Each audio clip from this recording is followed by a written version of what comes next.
The stock market has now become super gamified, and especially it's gotten worse over the last couple of years. Now, almost every stock has a leveraged product or leveraged ETF.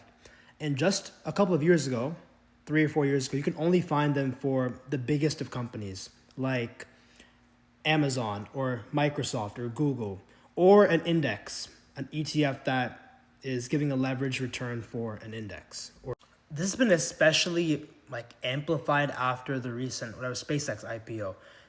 Usually it takes a couple of months or weeks or a little bit of time to get a leverage product in for a new IPO. But in this case, we had a 2x short ETF and a 2x long ETF out the day after the IPO. And a similar thing also for the Cerebras IPO that was a little bit earlier. So all of this altogether just incentivizes gambling and just taking unnecessary risk, which might sound good if you know how to manage it, but for the vast majority of people, it can be super destructive. And I've seen especially a lot of people get caught bag holding these 2x long ETFs because they think it's going to amplify the returns, but in reality, these things usually go to zero in the long term because of decay.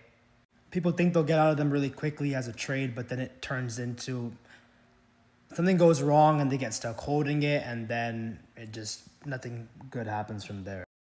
Great for trading, but probably shouldn't be held for more than a few days to a few weeks.